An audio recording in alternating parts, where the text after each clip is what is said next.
Hi friends, வணக்கம். Welcome to Mani cooking and lifestyle. இன்றைக்கி நம்மளோட சேனலில் ஒரு டீ டைம் ஸ்நாக் ரெசிப்பியாக சில்லி பிரெட் எப்படி பண்ணுறதுன்னு பார்க்க போகிறோம். ரொம்ப டேஸ்டியான சில்லி பிரெட் எப்படி பண்ணுறதுன்னு பார்க்கலாமா? அதுக்கு முன்னாடி நம்ம சேனலை மறக்காமல் சப்ஸ்கிரைப் பண்ணிடுங்க. பக்கத்தில் இருக்கிற பெல் ஐக்கானையும் ப்ரெஸ் பண்ணிடுங்க. வீடியோவை ஸ்கிப் பண்ணாமல் பாருங்கள். இப்போது ஃபஸ்ட்டில் ப்ரெட்டை வந்து நம்ம பவுடராக பண்ண போகிறோம். அதுக்காக நான் வந்து ப்ரௌன் ப்ரெட் வந்து எடுத்துருக்கிறேன். இது வந்து மிக்ஸி ஜாரில் சேர்த்து நல்லா நம்ம வந்து பவுடர் பண்ணிடலாம்.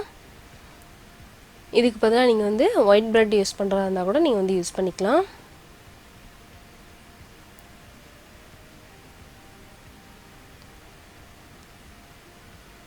இந்த மாதிரி பவுடர் பண்ணியாச்சு. இப்போ இதை நம்ம ஒரு பவுலுக்கு மாற்றிடலாம்.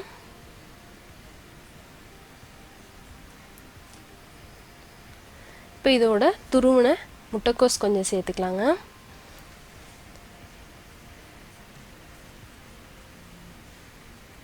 துருவின கேரட்,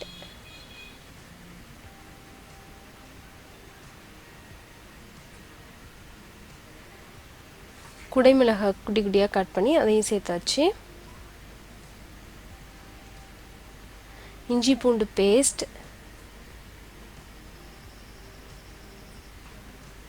காரத்துக்கு சில்லி பவுடர்,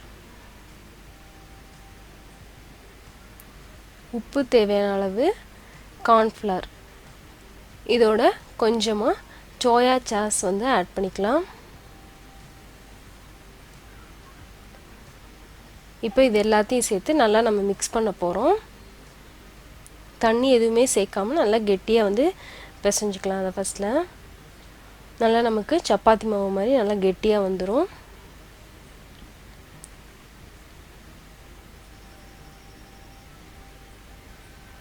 பாருங்கள், இந்த மாதிரி நல்லா கெட்டியாக பிசைஞ்சதுக்கப்புறமா இதை நமக்கு என்ன ஷேப் வேணுமோ அந்த ஷேப்பில் நம்ம வந்து ரெடி பண்ணி வச்சுக்கலாம்.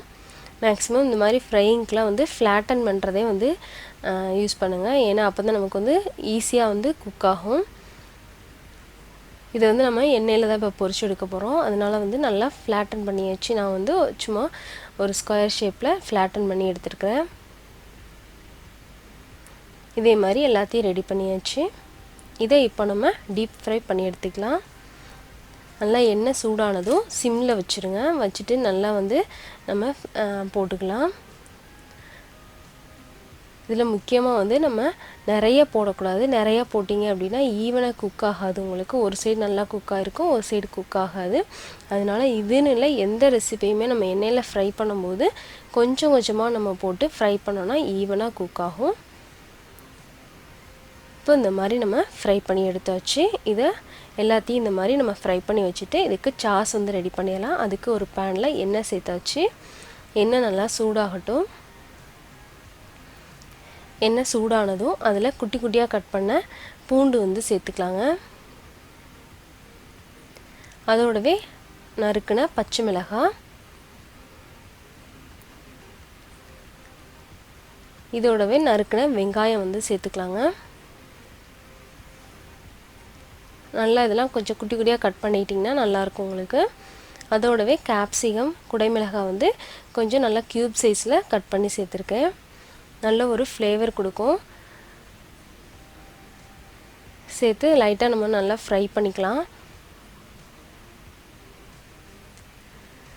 இதோட இப்போ நம்ம சாஸ்லாம் ஆட் பண்ண போகிறோம். அதுக்கு ஃபஸ்ட்டில் சோயா சாஸ் ஆட் பண்ணிக்கலாங்க. சோயா சாஸ் வந்து எப்போவுமே வந்து அளவாக தான் நம்ம சேர்க்கணும். கொஞ்சம் அதிகமான கூட நமக்கு கசப்பு கொடுக்க ஆரம்பிச்சிடும். அதனால் ஒரு அரை ஸ்பூன் மட்டும் நம்ம சேர்த்துக்கலாம். கூடவே வந்து டொமேட்டோ சாஸ், அது வந்து ஒரு 2 ஸ்பூன் ஆட் பண்ணிக்கலாம். நல்லா ஒரு டேங்கியாக நல்லா சூப்பராக இருக்கும் உங்களுக்கு. இதோடவே சில்லி சாஸ், இது வந்து நான் வந்து குழந்தைங்களுக்கு கொடுக்குறதுனால கொஞ்சம் அளவாக சேர்த்துருக்கேன். ஒரு அரை ஸ்பூன் மட்டும் சேர்த்துருக்கேன். உங்களுக்கு காரம் அதிகமாக பிடிக்குன்னா நீங்கள் எக்ஸ்ட்ரா வந்து சேர்த்துக்கலாங்க. சேர்த்து நல்லா மிக்ஸ் பண்ணிக்கலாம்.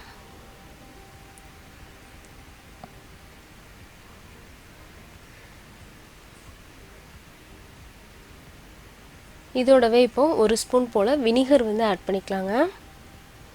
வினிகர் இல்லைன்னா லெமன் ஜூஸ் வந்து ஆட் பண்ணிக்கலாம். இப்போ தேவையான அளவு உப்பு சேர்த்துக்கலாங்க. நம்ம வந்து அதில் வந்து உப்பு சேர்த்து ரெடி பண்ணியாச்சு. இது வந்து இப்போ வந்து சாஸுக்காக மட்டும் நம்ம ஆட் பண்ணியிருக்கோம். கூடவே வந்து பெப்பர் பவுடர் ஆட் பண்ணிவிட்டு நல்லா மிக்ஸ் கொடுத்துடலாங்க.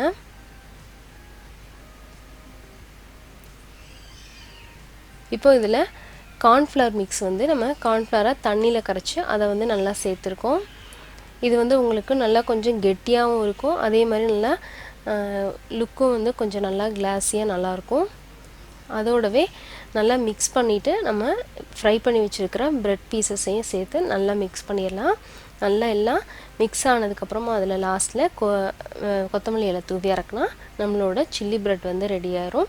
ரொம்ப ஈஸியான ரொம்ப டேஸ்டியான குழந்தைங்களுக்கு ரொம்ப பிடிச்ச அந்த ரெசிபியை கண்டிப்பாக ட்ரை பண்ணி பாருங்கள். உங்களுக்கும் பிடிக்கும்னு நினைக்கிறேன். அப்படி பிடிச்சிருந்தேன்னா எனக்கு லைக் பண்ணுங்கள், உங்கள் ஃப்ரெண்ட்ஸ் அண்ட் ஃபேமிலிக்கு ஷேர் பண்ணுங்கள். நம்ம சேனலுக்கு மறக்காமல் சப்ஸ்கிரைப் பண்ணுங்கள். உங்கள் கமெண்ட்ஸை கூட எனக்கு சொல்லுங்கள். தேங்க்யூ ஃபார் வாட்சிங்.